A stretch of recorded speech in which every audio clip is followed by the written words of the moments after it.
Sorry I haven't been able to do any videos over the last while. I've simply had too much astrology work and too many other simultaneous obligations and commitments that have kept me from the task.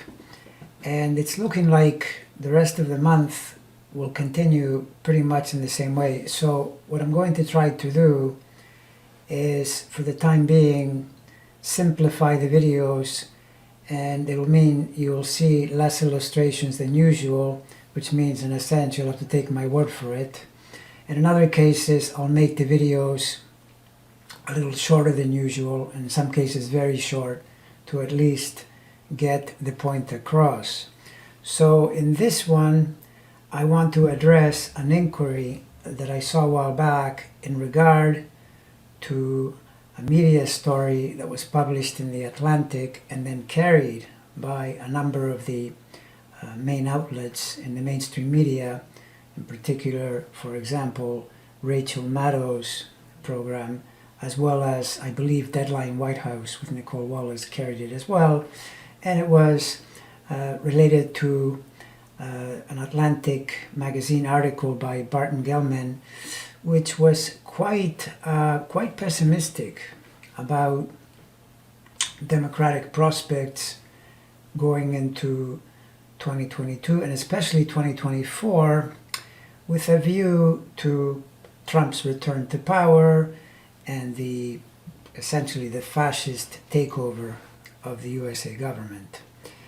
And my response to that is that I think it's overly pessimistic, way overly pessimistic in my opinion. Because first of all, as soon as you talk about Trump, remember Trump's chart. Remember what it says. Trump is much closer to total demise, financially, politically, and literally in his life, than he is to any kind of return to power, any kind of return to significant influence. And so if you then say, well, take Trump out of the equation, what about his allies, the people that think in this way? Yes, there's a definite danger there. There's no question about it.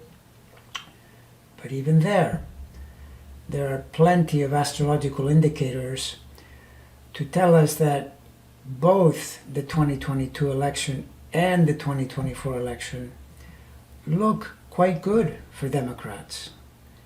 And so when I look at the scenario that way, I am definitely less alarmed. Now, does this mean we can just basically ignore it and pretend like nothing is happening? No, not at all. It is absolutely true that there are nefarious forces operating in this country at this time in history, trying to tilt our governance toward a more authoritarian system. But there's a big gap between attempting something and actually succeeding at making it happen. And you have to realize that media constantly sensationalizes, and they do this on the right and on the left, because this gets more views, which gets more advertising money. And this article, I think, is a perfect example of this, because if you read it, the author, Gellman, sounds like a Democratic-leaning reporter, and he is saying to a conservative columnist who works for the New York Times, Ross Douthat, that he disagrees with his opinion on the matter. I actually agree with Douthat on this, because Douthat says what makes perfect sense to me.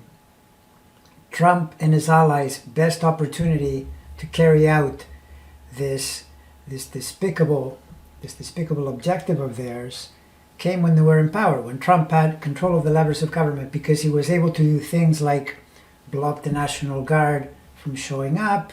This is coming out now, I'm sure you've heard about this.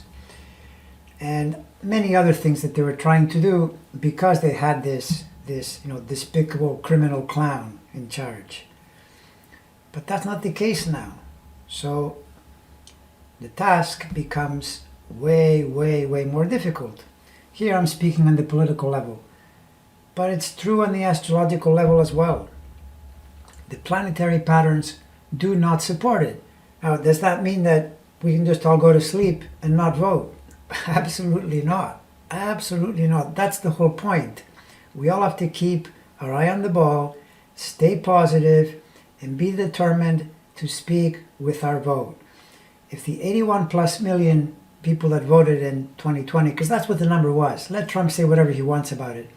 If those people are determined to show up again, we will win. We would win in 22 as well.